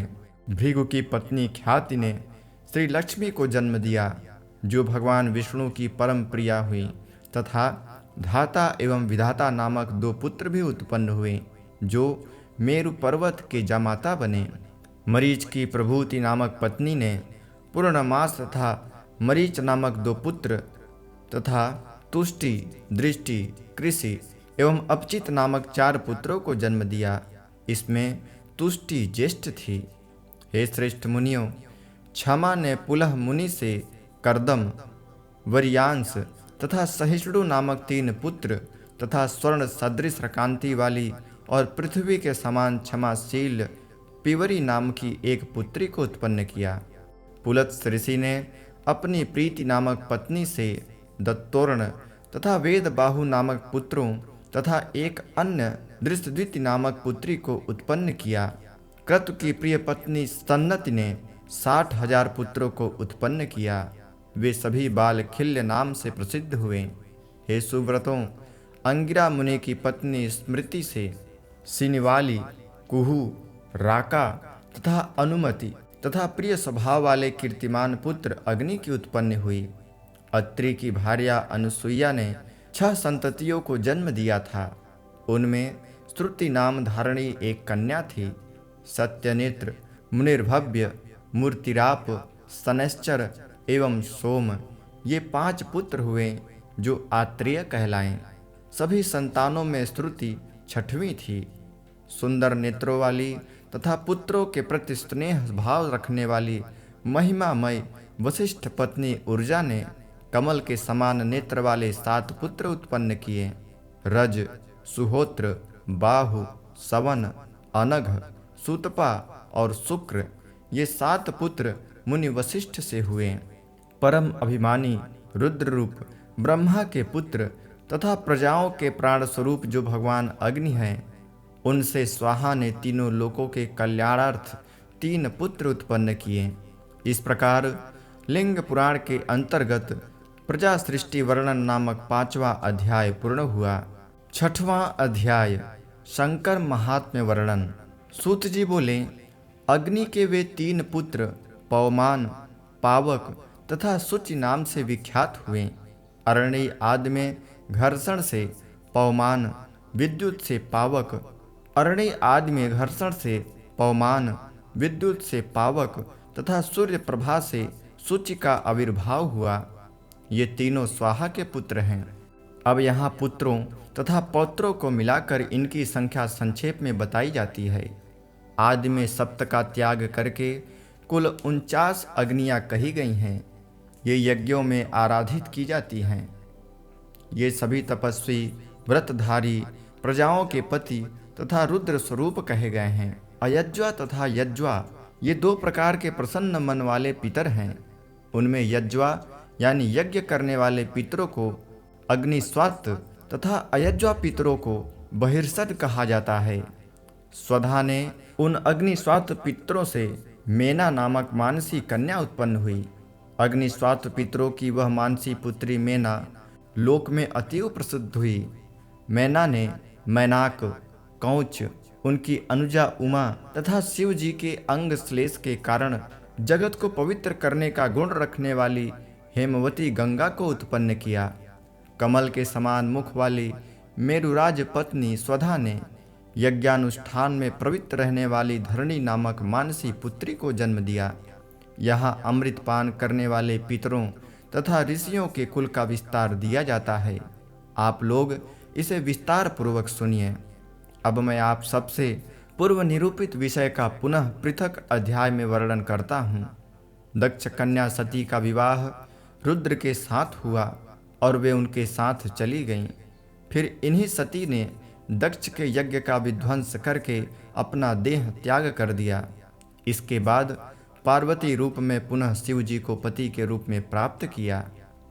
हे मुनि शार्दुलों, उन पार्वती का ध्यान करके ब्रह्मा जी की प्रार्थना पर नील लोहित महादेव जी ने क्षण भर में लीला पूर्वक अपने ही तुल्य तथा समस्त लोकों के वंदनीय अनेक रुद्र उत्पन्न कर दिए। उन रुद्रों ने सभी 14 भुवनों को पूर्ण रूपेण व्याप्त कर लिया। जरा मरण से मुक्त तथा निर्मल आत्मा वाले उन विविध नील लोहित रुद्रों को देखकर पितामह ब्रह्मा ने उनसे कहा, हे नेत्रधारी नील लोहित महादेवों, आप सभी को नमस्कार है। आप सभी सर्वज्ञ हैं, सर्वव्यापी हैं, दीर्घ ह्रस्व वामन यानी बौना रूप धारण करने वाले हैं, शुभ हैं, हिरण्यकेश हैं, दृष्टिघ्न हैं, नित्य हैं, चेतना युक्त हैं, निर्मल आत्मा वाले हैं, द्वंद्व रहित हैं, वितराग हैं, विश्व की आत्मा हैं तथा शिव जी के आत्मज हैं। इस प्रकार उन रुद्रों की अनेक विधि स्तुति करके कनकांडज यानी हिरण्यगर्भ भगवान ब्रह्मा ने शिव जी की प्रदक्षिणा कर उन भव रूप शिव से कहा, हे महादेव, आपको नमस्कार है। हे प्रभो, हे शंकर, आपने तो अमर प्रजाओं को उत्पन्न कर दिया। ऐसे मृत्युहीन प्रजा की सृष्टि उचित नहीं है। अतएव हे विभो, अब आप मरण धर्मा प्रजाओं का सृजन करने की कृपा करें।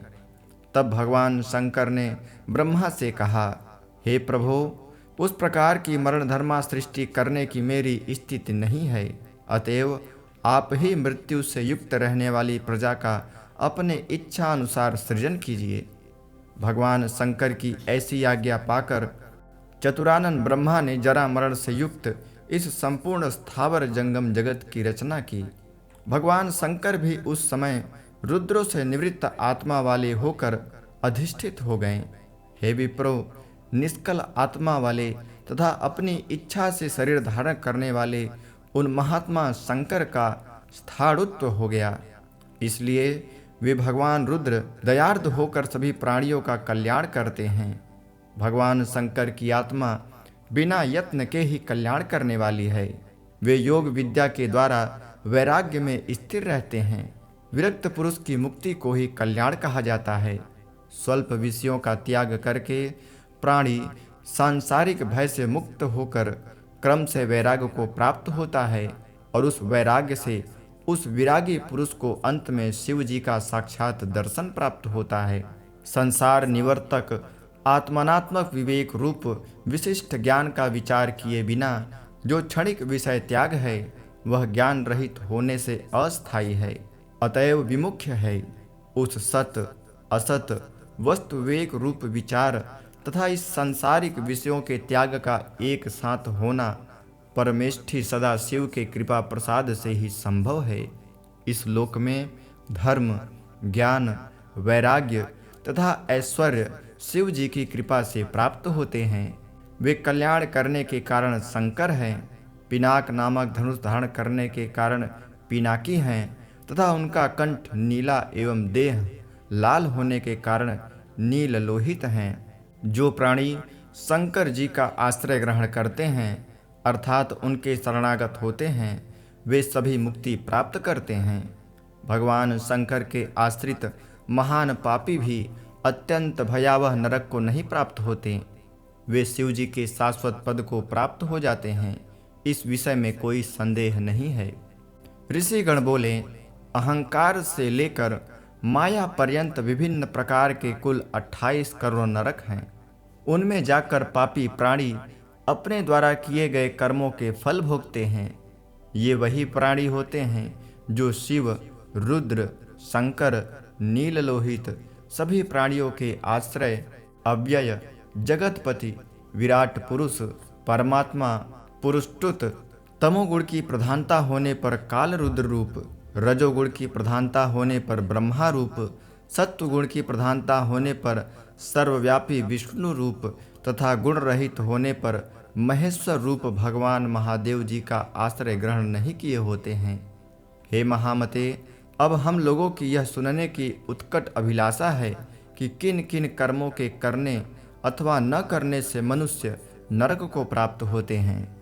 इस प्रकार लिंग महापुराण के अंतर्गत शंकर महात्म्य वर्णन नामक 6वां अध्याय पूर्ण हुआ। 7वां अध्याय माहेश्वर योग का प्रतिपादन। माहेश्वर योग का प्रतिपादन 28 व्यासों तथा 14 मनुओं की नामावली। सूत जी बोले, हे मुनीश्वरों, अब मैं संक्षेप में अमित तेज वाले सर्वतत्वदर्शी भगवान शंकर के रहस्य तथा श्रेष्ठ प्रभाव का वर्णन करूंगा। सभी तत्वों को जानने वाले, परम वैराग्य को प्राप्त, प्राणायाम आदि योग के 8 साधनों से युक्त तथा करुणा आदि गुणों से संपन्न बड़े बड़े योगी जन नाना विधि कर्म करके भी अपने कर्मानुसार नरक तथा स्वर्ग में जाते हैं। भगवान शंकर की अनुकंपा से ज्ञान उत्पन्न होता है, ज्ञान से योग में प्रवृत्ति होती है और योग से मुक्ति की प्राप्ति होती है। इस प्रकार उन्हीं शिव जी की कृपा से सब कुछ सिद्ध होता है। ऋषिगण बोले, हे योग वेत्ताओं में श्रेष्ठ सूत जी, शिव जी की कृपा से ही यदि विशिष्ट ज्ञान तथा योग होता है तो उस ज्ञान स्वरूप दिव्य माहेश्वर योग का आप वर्णन कीजिए। प्रभुता संपन्न तथा चिंता रहित भगवान शिव योग मार्ग के द्वारा किस प्रकार तथा किस काल में प्राणियों के ऊपर अनुग्रह करते हैं। तब सूत जी बोले, प्राचीन काल में देवताओं, ऋषियों तथा पितरों की सन्निधि में शिलाद पुत्र नंदी के द्वारा ब्रह्मा पुत्र सनत कुमार से जिस योग के विषय में कहा गया था उसे आप लोग सुने। हे सुव्रत ऋषियों, आप द्वापर के अंत में व्यास के अवतार, योगाचार्यों के अवतार तथा कलयुग में शिव जी के अवतार, प्रभु के पवित्र अंतःकरण वाले 4 शिष्य और बहुत से प्रशिष्य हुए। वे सब महेश्वर की कृपा से ही योग में प्रवृत्त हुए। इस प्रकार वह ज्ञान क्रमशः शिष्य परंपरा के माध्यम से ब्राह्मण, क्षत्रिय तथा वैश्यों को भगवान शिव की कृपा से उनके मुख से प्राप्त हुआ। ऋषिगण बोले, प्रत्येक द्वापर में किन किन कल्पों में तथा किन किन मनवंतरों में कौन कौन व्यास हुए, आप उनके विषय में हमको बताइए। तब सूत जी बोले, हे द्विजों, वर्तमान वाराह कल्प तथा वैवत्सव मनवंतर में एवं अन्य मनवंतरों में भी जो व्यास तथा रुद्र हुए हैं, उन सभी ज्ञान प्रदर्शक महात्माओं के विषय में वेदों तथा पुराणों के अनुसार मैं यथाक्रम कहता हूँ, आप लोग सुनिए। हे द्विजों, क्रतु, सत्य, भार्गव, अंगिरा, सविता, मृत्यु, बुद्धि संपन्न सतक्रतु, मुनि श्रेष्ठ वशिष्ठ, सारस्वत त्रिधामा, मुनिवर त्रिवित्त, सततेजा, साक्षात धर्म स्वरूप नारायण, तरक्षु, बुद्धि युक्त अरुणि, देव, ऋतंजय, भरद्वाज, कविश्रेष्ठ गौतम, साक्षात मुनि स्वरूप वाचः श्रवा, परम पावन सुषमायणि, मुनि तृण बिंदु, रुक्ष, शक्तिपुत्र पराशर, जातु कर्ण तथा साक्षात विष्णु स्वरूप मुनि कृष्ण द्वैपायन, यह 28 व्यास हुए। इसी प्रकार कलयुग में क्रम से जो योगेश्वर हुए, कल्पों में तथा सभी मनवंतरों में महेश्वर के जो असंख्य अवतार हुए, कलि में विशेष महिमा के कारण रुद्र तथा व्यासों के जो अवतार हुए, एवं श्वेत वाराह कल्प के वैवस्वत मनवंतर में तथा अन्य मनवंतरों में जो अवतार हुए, उन सभी के विषय में मैं आप लोगों को बताऊंगा, आप बस सुने। ऋषिगण बोले, हे सूत जी, सर्वप्रथम आप वाराह कल्प तथा अन्य कल्पों के मनवंतरों का वर्णन कीजिए। तत्पश्चात वैवस्वत मनवंतर में हो चुके सिद्धों के विषय में बताइए। तब सूत जी बोले, हे द्विजों, आदि मनु स्वयंभू मनु हैं, उसके बाद स्वारोचिष मनु हुए। इसी प्रकार क्रम से उत्तम, तामस, रैवत, चाक्षुष, वैवस्वत, सावर्णी, धर्म, सावर्णिक, पिसंग, अभिसंगाभ, सबल तथा वर्णक, ये आकार से लेकर अवकार पर्यंत 14 स्वरों के रूप वाले 14 मनु कहे गए हैं। हे उत्तम ब्राह्मणों, श्वेत, पांडु, रक्त, ताम्र, पीत, कापिल, कृष्ण, श्याम, धूम्र, सुधूम्र, अपिसंग, पिसंग, त्रिवर्ण, सबल तथा कालंधुर, ये 14 वर्ण उन पवित्र मनुओं के कहे गए हैं। इस प्रकार वे 14 मनु स्वयंभू आदि नामों से, आकार आदि वर्णों से तथा श्वेत आदि वर्णों से अभिहित किए गए हैं। सभी मनवंतराधिपति संक्षेप में स्वरात्मक कहे गए हैं। ये वर्तमान सुरेश्वर वैवस्वत मनु ऋकार रूप कृष्ण वर्ण तथा क्रम में 7वें हैं। बीते हुए तथा अनागत कल्पों में युगों के आवर्तनों पर आने वाले योगी रूप उस वैवस्वत मनु के बारे में मैं बताता हूँ। वर्तमान कल्प को श्वेत वाराह कल्प जानना चाहिए। अब मैं इस कल्प के 7वें वैवस्वत मनवंतर में महेश्वर के योगावतारों तथा शिष्यों प्रशिष्यों का वर्णन करता हूँ। सभी कालों में तथा युगावर्तनों में योगावतारों को भली भांति समझकर उन्हें बताता हूँ। आदि कलि अर्थात स्वयंभू मनु को प्रथम कलि में रुद्र का श्वेत नामक अवतार हुआ। इसके बाद हे श्रेष्ठ मुनियों, क्रम से सुतार, मदन, सुहोत्र, कंकड़, लोगाक्षी, जैगिसव्य, महातेजस्वी भगवान दधिवाहन, ऋषभ, मुनि, मेधा संपन्न उग्र, अत्रि, सुबालक, सभी देवों के वंदनीय भगवान गौतम, वेद शीर्ष, गोकर्ण, गुवाहावासी, शिखांड भृत, जटामाली, अट्टहास, दारुक, लांगली, महाकाय मुनि, शूली, दंडधारी, मुंडीश्वर, सहिष्णु, सोम शर्मा तथा जगत गुरु नकुलीस, ये 28 योगाचार्य अवतरित हुए। हे सुव्रतों, सभी युगावर्तों में महेश्वर के जो योगाचार्य अवतार हुए हैं, वे वैवस्वत मनवंतर में भी भली भांति कहे गए हैं। हे श्रेष्ठ मुनियों, इस प्रकार प्रत्येक द्वापर में ये व्यास भी हुए हैं। उन योगेश्वरों में सभी के 4 शिष्य हुए। जो काम क्रोध आदि विकारों से रहित थे। श्वेत, श्वेत शिखंडी, श्वेतास्वव, श्वेत लोहित, दुंदुभि, शतरूप, ऋचिक, केतुमान, विशोक, विकेश, विपास, पापनाशन, सुमुख, दुर्मुख, दुर्दम, दुरितक्रम, सनक, सनंदन, दिव्य शक्ति संपन्न सनातन, ऋभु, सनत कुमार, सुधामा, विरजा, शंखपा, द्वैरज, मेघ, सारस्वत, मुनिवर सुवाहन, महातेजस्वी मेघवाहन, कपिल, आसुरी, मुनि पंचशीख तथा महायोगी बालकल, ये सभी धर्मात्मा तथा महान ओजस्वी शिष्य हुए। इसी क्रम में पुनः पराशर, गर्ग, भार्गव, अंगिरा, बलबंधु, निरामित्र, केतुश्रृंग, तपोधन, लंबोदर, लंब, लंबाक्ष, लंबकेशक, सर्वज्ञ, समबुद्धि, साध्य, सर्व, सुधामा, काश्यप, वासिष्ठ, विरजा, अत्रि, वेदसद, श्रवण, सर्विष्ठक, कुणी, कुणिबाहु, कुशरीर, कुनेत्रक, कश्यप, उशना, च्यवन, बृहस्पति, उतथ्य, वामदेव, महायोग, महाबल, वाचस्रवा, सुधिक, श्यावास्व, यतीश्वर, हिरण्यनाभ, कौसल्य, लोगाक्षी, कुथुमी, सुमंतु, विद्वान बर्बरी, कबंध, कुशिकंधर, प्लक्ष, दाल्भ्यायणी, केतुमान, गोपन, भल्लाबी, मधुपिंग,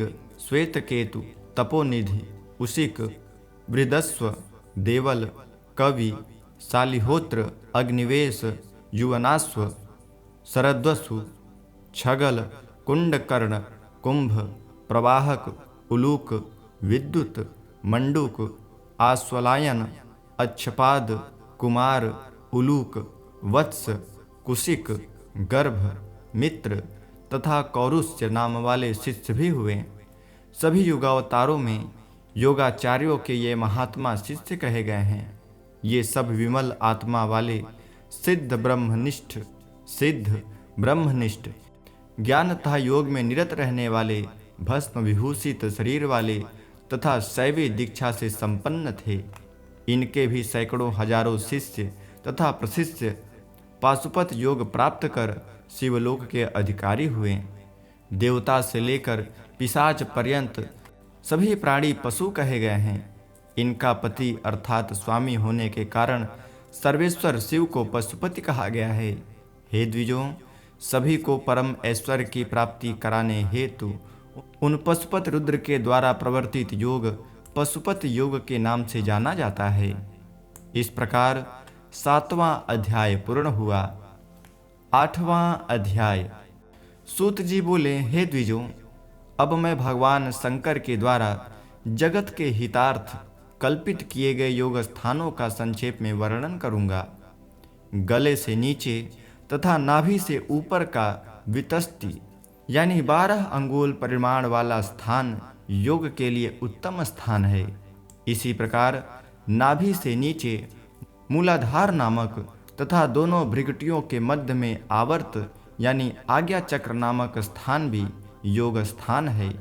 जीव को परमार्थ तत्व का ज्ञान प्राप्त होना ही योग कहा जाता है और चित्त की एकाग्रता सर्वदा उन्हीं शिव के अनुग्रह से होती है।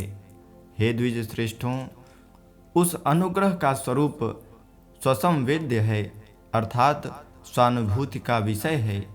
ब्रह्मा आदि भी उस स्वरूप का वर्णन नहीं कर सकते हैं। मनुष्य धीरे धीरे उस स्वरूप को योग के माध्यम से जान लेता है। योग साधना से प्राप्त निर्वाण माहेश्वर पद कहा जाता है। उस निर्वाण का हेतु रुद्र का ज्ञान हो जाना ही है और वह ज्ञान उन्हीं की कृपा से प्राप्त होता है, जो सभी इंद्रियों को नियंत्रित करके उस ज्ञान से पापों को जला डालता है। इंद्रियों की वृत्तियों पर नियंत्रण रखने वाले उस प्राणी को योगों की सिद्धि अवश्य होती है। हे श्रेष्ठ ब्राह्मणों, चित्त की वृत्तियों पर नियंत्रण करना ही योग है। सिद्धि प्राप्ति के लिए इस योग के 8 प्रकार के साधन यहाँ बताए गए हैं। पहला साधन यम, दूसरा नियम, तीसरा आसन, चौथा प्राणायाम, पांचवा प्रत्याहार, छठवां धारणा, सातवां ध्यान तथा आठवां साधन समाधि कहा गया है। तप में प्रवृत्ति तथा विषय भोगों से निवृत्ति को यम कहते हैं। यम की साधना करने वालों में श्रेष्ठ हे मुनियों, यम का प्रथम हेतु अहिंसा है। पुनः सत्य, अस्तेय यानी चोरी न करना, ब्रह्मचर्य तथा अपरिग्रह भी यम के आधार हैं। नियम का भी मूल यही यम है, इसमें कोई संदेह नहीं है। सभी प्राणियों में आत्मवत दृष्टि रखकर उनके हित के लिए प्रवृत्त होने को अहिंसा कहा गया है। इस अहिंसा से आत्मज्ञान की सिद्धि प्राप्त होती है। जैसा देखा गया हो, सुना गया हो, अनुमान किया गया हो तथा स्वयं अनुभव किया गया हो, उसे ठीक उसी तरह से दूसरों को कष्ट न पहुंचाते हुए कह देना ही सत्य कहा जाता है। ब्राह्मण तथा वेद ऐसा कहते हैं कि अश्लील बातें नहीं करनी चाहिए और दूसरों के दोष जानकर भी उसे अन्य व्यक्ति से नहीं कहना चाहिए। विपत्ति काल में भी विचार पूर्वक मन, वचन तथा कर्म से दूसरों का द्रव्य न लेना ही संक्षेप में अस्तेय यानी चोरी न करना कहा जाता है। यतियों, ब्रह्मचारियों तथा विशेष रूप से पत्नी रहित सन्यासियों के द्वारा मन, वचन तथा कर्म से मैथुन में प्रवृत्ति न रखना उनके लिए ब्रह्मचर्य कहा गया है। पत्नी युक्त गृहस्थों के ब्रह्मचर्य के विषय में अब मैं आप लोगों को बताता हूँ। मन, वाणी तथा कर्म से परनारी में सदा भोग की प्रवृत्ति न रखते हुए अपनी पत्नी के साथ उचित समय पर प्रसंग करना ब्रह्मचर्य कहा गया है। यद्यपि अपनी स्त्री भोग काल में पवित्र होती है, फिर भी उसके साथ संभोग के अनंतर स्नान कर लेना चाहिए। ऐसा करने वाला पवित्र आत्मा गृहस्थ निसंदेह ब्रह्मचारी ही कहा जाता है। जैसे शास्त्र विहित द्विज, गुरु, अग्नि पूजन के निमित्त शास्त्र विहित की गई हिंसा भी अहिंसा ही मानी जाती है। स्त्रियों का सदैव त्याग करना चाहिए, उनके सानिध्य से बचना चाहिए। बुद्धिमान पुरुष को स्त्रियों में वही वृत्ति रखनी चाहिए जैसी चित्तवृत्ति शव में रखी जाती है। जमीन पर मल तथा मूत्र के त्याग के समय जैसी मन स्थिति होती है, वैसे ही मनोदशा अपनी पत्नी के साथ संभोग काल में बनानी चाहिए। फिर अन्य की तो बात ही क्या। स्त्री प्रज्वलित अंगार के समान तथा पुरुष घी के घड़े के समान होता है। अतएव दूर से ही नारियों का संसर्ग छोड़ देना चाहिए। विषयों के भोग से इंद्रियों की तृप्ति नहीं होती। अतएव विचार पूर्वक मन, वाणी तथा कर्म से भोगों के प्रति विरक्ति का भाव रखना चाहिए। विषयों के उपभोग से कामनाओं की शांति कभी नहीं होती। यह कामना आहुति डालने पर अग्नि की भांति पुनः बढ़ती ही जाती है। अतः योगी को अमृत तत्व प्राप्ति के निमित्त भोगों का सदा के लिए त्याग कर देना चाहिए, क्योंकि मनुष्य वैराग्य वृत्ति न रखने के कारण अनेक योनियों में जन्म लेता रहता है। श्रुतियों तथा स्मृतियों के ज्ञाताओं में श्रेष्ठ हे मुनीश्वरों, त्याग से ही अमृत तत्व की प्राप्ति संभव है। कर्म से, संतान से तथा द्रव्य आदि किसी भी साधन से अमृत तत्व की प्राप्ति नहीं हो सकती। इसलिए सद्गृहस्थ प्राणी को चाहिए कि वह मनसा वाचा कर्मणा विषयों से राग निवृत्त कर दे, क्योंकि ऋतुकाल को छोड़कर समागम की अनाकांक्षा को ही ब्रह्मचर्य कहा गया है। हे मुनियों, मैंने संक्षेप में यमों के विषय में बता दिया और अब आप लोगों से नियमों का वर्णन करता हूँ। शौच, यज्ञ, तप, दान, स्वाध्याय, इंद्रिय निग्रह, व्रत, उपवास, मौन तथा स्नान, ये 10 प्रकार के नियम हैं। आकांक्षा राहित्य, शुचिता, संतुष्टि, तप, जप एवं भगवान शिव से संबंध स्थापित करना तथा पद्मासन आदि ये नियम हैं। शुचिता बाह्य तथा अभ्यंतर भेद से 2 प्रकार की कही गई है। उसमें भी आंतरिक शुचिता श्रेष्ठ है। साधक को बाह्य पवित्रता से युक्त होकर आंतरिक पवित्रता के लिए प्रयास करना चाहिए। शिव पूजकों को चाहिए कि वे विधि पूर्वक भस्म स्नान, जल स्नान तथा मंत्र स्नान संपन्न करने के पश्चात आभ्यंतर शुचिता का संपादन करें, क्योंकि संपूर्ण शरीर में पवित्र मृत्तिका का लेपन करके सर्वदा पवित्र तीर्थ के जल में अवगाहन करने वाला भी अंतः शौच के बिना मलिन ही रहता है। हे द्विजोत्तमों, सदा जल में रहने पर भी शैवाल, झषक यानी मगरमच्छ, मत्स्य और मत्स्यजीवी यानी मछुआरे क्या कभी पवित्र हुए हैं? इसलिए सदा विधि पूर्वक आंतरिक पवित्रता का संपादन करना चाहिए। शरीर पर एक बार श्रद्धा पूर्वक वैराग्य रूपी मृत्तिका का लेपन करके आत्मज्ञान रूपी जल में स्नान करके शुद्ध हो जाने को अंतः शौच कहा जाता है। शुद्ध पुरुष को ही सिद्धियां मिलती हैं, अशुद्ध पुरुष को कभी नहीं मिलती। जो व्रती पुरुष न्याय पूर्वक अर्जित किए गए धन से संतुष्ट रहता है और गए धन के विषय में चिंतन नहीं करता, वह संतोषी कहा जाता है। चंद्रायण आदि व्रतों का निपुणता पूर्वक आचरण करना शुभ तप कहा गया है। प्रणव का जप स्वाध्याय कहा जाता है और वह जप 3 प्रकार का कहा गया है। वाचिक जप अधम, उपांशु यानी मंद स्वरात्मक जप मुख्य यानी उत्तम तथा मानस जप उत्तमोत्तम है, जो पंचाक्षर कल्प में विस्तार से बताए गए हैं। इस प्रकार मन, वचन तथा शारीरिक क्रियाओं से शिव का प्राणिधान और गुरु के प्रति निश्चल तथा प्रतिष्ठित भक्ति को शिव ज्ञान कहा गया है। विषयों में आसक्त इंद्रियों को शीघ्र ही उनसे हटाकर इंद्रियों पर नियंत्रण करने को संक्षेप में प्रत्याहार कहा गया है और हृदय आदि स्थानों में चित्त को रोकने की क्रिया संक्षेप में धारणा कही गई है। स्वस्थ चित्तता से उसी धारण की स्थिरता ही ध्यान है, जो विचार पूर्वक समाधि में परिणत होता है। ध्येय विषय में चित्त की एकाग्रता ही ध्यान है और इस स्थिति में चित्त अन्य वृत्तियों से रहित हो जाता है। चैतन्य स्वरूप ध्येय मात्र से भाषित होने वाला और इस प्रकार देह शून्यता की स्थिति को प्राप्त वह ध्यान ही समाधि है और प्राणायाम को इस समस्त ध्यान समाधि आदि का हेतु कहा गया है। अपने शरीर से जायमान वायु ही प्राण है और उसे रोकने को यम कहते हैं। द्विजों ने मंद, मध्य तथा उत्तम ये 3 प्रकार के यम बतलाए हैं।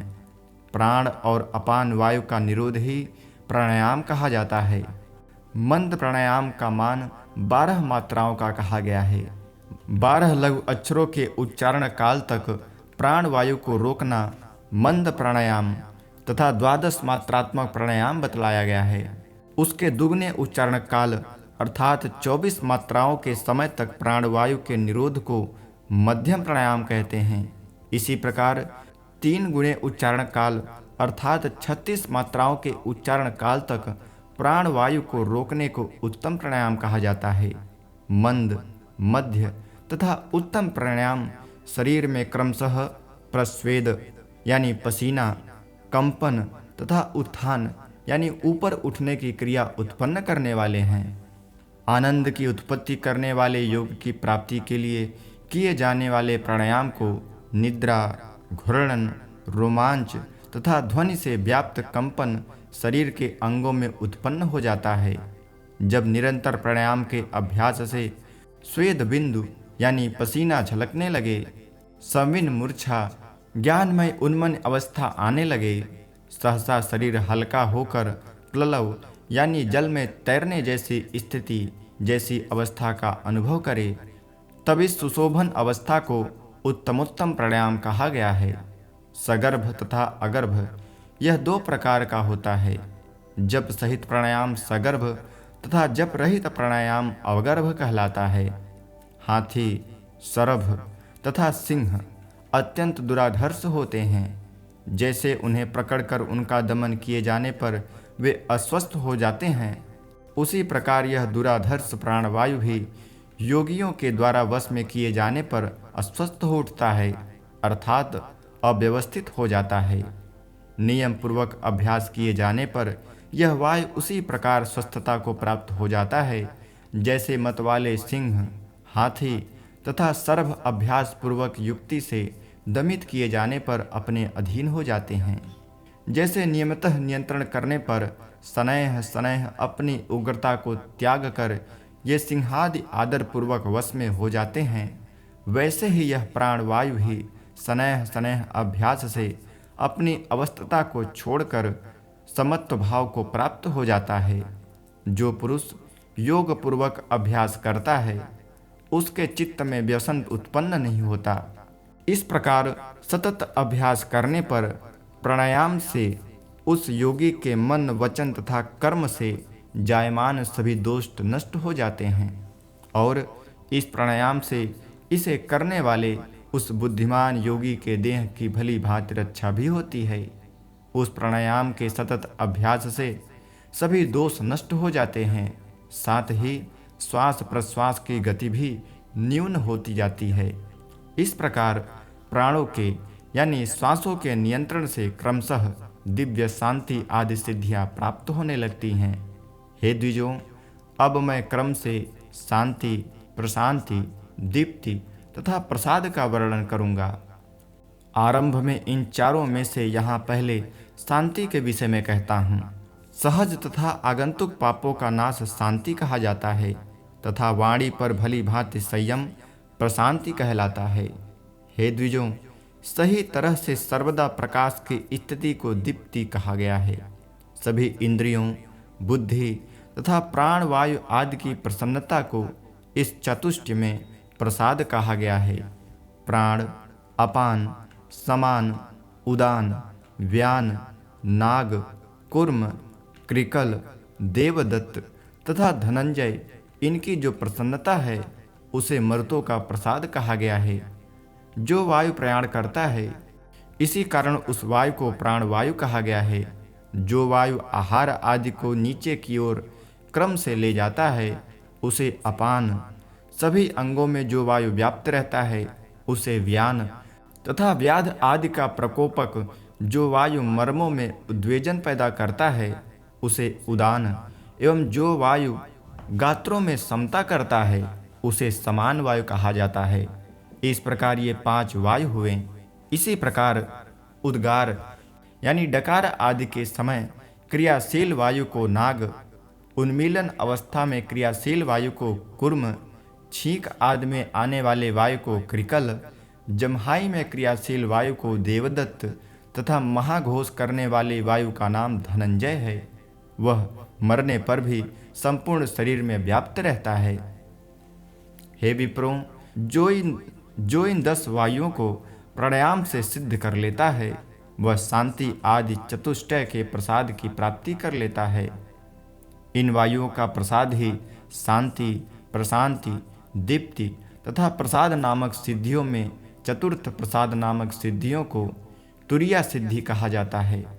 विश्वर, महान, प्रज्ञा, मन, ब्रह्मा, चिति, स्मृति, ख्याति, संवित, ईश्वर तथा मति, यह सब महतत्व स्वरूप बुद्धि के नाम हैं। हे विप्रों, इस बुद्धि का प्रसाद प्राणायाम से ही सिद्ध होता है। हे ब्रह्मवेत्ताओं में श्रेष्ठ मुनियों, यह बुद्धि शीत उष्ण आदि द्वंद्वों का उपतापन न होने से विश्वर, सभी तत्वों के पहले उत्पन्न होने से महान, प्रमाणों का आश्रय होने से प्रज्ञा, मनन करने से मन तथा बृहद होने एवं वृद्धि करने से ब्रह्मा ऐसी कही गई है। जो भोगों के लिए समस्त कर्मों का चयन करती है उसे चित्त कहा गया है। जो स्मरण करती है उसे स्मृति तथा जो जानती है उसे संवित कहा गया है। ज्ञान आदि अनेक उपायों से प्रतिष्ठित करने से ख्याति संज्ञक तथा सभी तत्वों का स्वामी एवं सब कुछ जानने के कारण ईश्वर संज्ञा वाली बुद्धि कही गई है। हे मतिमानों में श्रेष्ठ मुनियों, मानने के कारण मति कही गई है एवं अर्थ को जानने तथा बोध कराने से बुद्धि कही गई है। इस बुद्धि का भी प्रसाद प्राणायाम से सिद्ध होता है। योगी को प्राणायाम के द्वारा सभी दोषों को दग्ध कर डालना चाहिए। हे यति श्रेष्ठ विप्रों, योगी को चाहिए कि वह धारणा से पापों को तथा प्रत्याहार से विषयों को विष समझकर दग्ध कर दे। ध्यान के द्वारा काम, क्रोध, अनिश्वर गुणों को जला डाले तथा समाधि से बुद्धि की वृद्धि करे। उत्तम स्थान प्राप्त करके तथा उचित आसनों में होकर आत्मवित्त योगी को विधि पूर्वक योग के 8 अंगों का क्रम से अभ्यास करना चाहिए। समुचित स्थान तथा समय के बिना योग सिद्धि नहीं होती। अग्नि के समीप, जल में, सूखे पत्तों के ढेर वाले स्थानों में, जंतुओं से व्याप्त जगह पर, स्मशान पर, जीर्ण गौशाला में, चौराहे पर, शोरग वाले स्थान में, डरावने स्थान में, पत्थरों तथा वल्मीक मिट्टी के ढेर पर, अपवित्र स्थान पर, दुष्टों के आतंक वाले स्थान पर, मच्छर आदि से युक्त स्थान पर तथा देह बाधा और दौर्मनस्य यानी मानसिक कष्ट उत्पन्न करने वाले स्थान पर योग का अभ्यास नहीं करना चाहिए, अपितु अत्यंत गुप्त यानी एकांत, पवित्र तथा रमणीक स्थान पर, पर्वत की गुफा में, शिव क्षेत्र में, एकांत में, शिव उद्यान में, वन में, पवित्र घर में, जंतुओं से रहित तथा निर्जन स्थान में योग साधना करनी चाहिए। अत्यंत स्वच्छ, भली भांत लीपे हुए, विशेष रूप से चित्रित, दर्पण के समान स्वच्छ, कृष्ण अगुरु के धूप से सुगंधित, अनेक प्रकार के पुष्पों से मंडित, ऊपर से चंदोवा आदि से अलंकृत, फल पल्लवों से सुशोभित तथा कुश और फूल से युक्त दिव्य स्थान में ठीक आसन में बैठकर प्रसन्नता पूर्वक योग के अंगों का अभ्यास करना चाहिए। तत्पश्चात गुरु, शिव, पार्वती, गणेश तथा शिष्यों सहित योगीश्वरों को प्रणाम करके स्वास्तिक अथवा अर्ध पद्मासन यानी सिद्धासन बांधकर योगी को योग साधन में प्रवृत्त हो जाना चाहिए। बुद्धिमान योगी को इस प्रकार दोनों जानु बराबर करके अथवा एक जानु में स्थित होकर वृषण तथा लिंगों को दोनों पार्श्व यानी एड़ियों के बीच करके दृढ़ आसन लगाकर तथा मुख को बंद करके सिर को ऊंचा उठाकर दांतों का परस्पर स्पर्श बचाते हुए सभी ओर से दृष्टि को रोककर उन्मीलित नेत्रों से अपने नासिकाग्र पर दृष्टि केंद्रित करके तथा वक्ष स्थल को आगे की ओर उन्नत कर तमोगुण को रजोगुण से तथा रजोगुण को सत्वगुण से आच्छादित करना चाहिए। इस प्रकार केवल सत्वगुण में स्थित होकर शिव ध्यान का अभ्यास करना चाहिए। समाहित चित्त होकर साधक को परम शुद्ध दीपशिखा की आकृति वाले तथा ओमकार नाम से अभिहित उस परमात्मा का अपने हृदय कमल की कर्णिका में ध्यान करना चाहिए, अथवा विद्वान साधक को नाभि से 3 अंगुल नीचे अष्टकोणात्मक, पंचकोणात्मक तथा त्रिकोणात्मक उत्तम कमल का ध्यान करके उसमें क्रमानुसार अपनी शक्तियों सहित अग्निमंडल, चंद्रमंडल, सूर्यमंडल अथवा सूर्य चंद्र अग्निमंडल अथवा अग्नि, सूर्य, चंद्रमंडल का विधिवत ध्यान करते हुए अग्नि के नीचे धर्म आदि चातुष्टय यानी धर्म, ज्ञान, वैराग्य, ऐश्वर्य की कल्पना करके मंडलों के ऊपर सत्व, रज तथा तम की भावना करते हुए पार्वती से सुशोभित सत्व स्थित रुद्र का चिंतन करना चाहिए। इसी प्रकार नाभि कंठ, भ्रूमध्य, ललाट पट्ट अथवा मस्तक में विधि के अनुसार शिव का ध्यान करना चाहिए। क्रमानुसार द्विदल, षोडश दल, द्वादश दल, 10 दल, षड दल अथवा चतुर्दल कमल में शंकर जी का ध्यान करना चाहिए। स्वर्ण की आभा वाले तथा अंगार के सदृश महाश्वेत, 12 सूर्य के समान दीप्त, चंद्रबिंब के सदृश, करोड़ों विद्युत के समान प्रभा वाले, अग्निवर्ण के सदृश, विद्युत वलय के तुल्य आभा वाले उन स्थानों में साधक को समाहित चित्त होकर परमेश्वर का चिंतन करना चाहिए। करोड़ों वज्र की प्रभा वाले अथवा पद्मराग के सादृश्य वाले अथवा नील लोहित बिंब यानी सूर्य बिंब तुल्य स्थान में योगी को शिव ध्यान करना चाहिए। हृदय प्रदेश में महेश्वर का, नाभि कमल में सदा शिव का, ललाट में चंद्रचूर्ण का, भ्रूमध्य में साक्षात शंकर का तथा दिव्य शाश्वत स्थान मूर्धा में शिव का ध्यान करना चाहिए।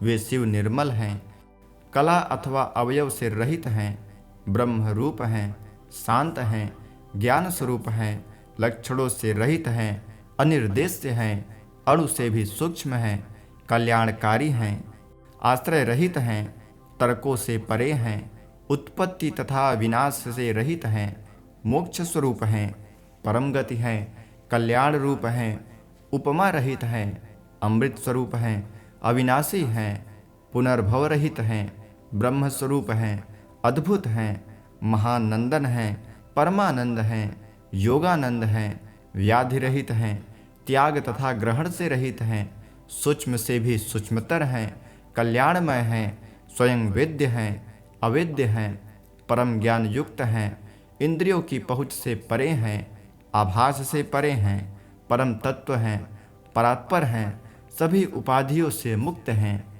विचारणा पूर्वक ध्यान करने से प्राप्त होने वाले हैं, एक रूप हैं तथा तम से भी बढ़कर परम रूप में स्थित हैं। ऐसे महादेव का हृदय कमल में ध्यान करना चाहिए तथा नाभि में सर्वदेवात्मक प्रभु सदा शिव का ध्यान करना चाहिए। विद्वान तथा सुव्रत साधक को चाहिए कि वह शरीर के भीतर सुषुम्ना मार्ग से क्रमशः 12 मात्रात्मक मंद कुंभक, 24 मात्रात्मक मध्य कुंभक तथा 36 मात्रात्मक उत्तम कुंभक के द्वारा कल्याणप्रद शुद्ध देव स्वरूप तथा ज्ञान संपन्न प्रभु शंकर का ध्यान करें। हृदय कमल तथा नाभि कमल में ध्यान केंद्रित करके बुद्धिमान साधक को 32 मात्रात्मक रेचक करना चाहिए, अथवा हे उत्तम द्विजों, रेचक तथा पूरक छोड़कर केवल कुंभक में ही स्थिर रहकर समरसता पूर्वक अपने हृदय में साक्षात शिव का ध्यान करना चाहिए। इस प्रकार समरस में स्थित विद्वान साधक ईश्वर तथा जीव के ऐक्य को प्राप्त होकर उस रस जनित ब्रह्मानंद की प्राप्ति कर लेता है। 12 प्राणायामों की एक धारणा होती है, 12 धारणाओं का एक ध्यान होता है तथा 12 ध्यानों की एक समाधि होती है। हे विप्रों, यह योग सिद्धि ज्ञानियों के समागम से अथवा प्रयत्न करने से प्राप्त होती है। वे दोनों साधन समान ही हैं। यह सिद्धि पूर्व जन्म के योगाभ्यासी साधक को शीघ्र तथा नवीनाभ्यासी साधक को विलंब से प्राप्त होती है। हे द्विजों, योग साधना की अवधि में बार बार विघ्न भी उत्पन्न होते हैं, किंतु वे विघ्न निरंतर अभ्यास करने से तथा गुरु के सानिध्य से नष्ट भी हो जाते हैं। इस प्रकार श्री लिंग महापुराण के अंतर्गत अष्टांग योग निरूपण नामक 8वां अध्याय पूर्ण हुआ।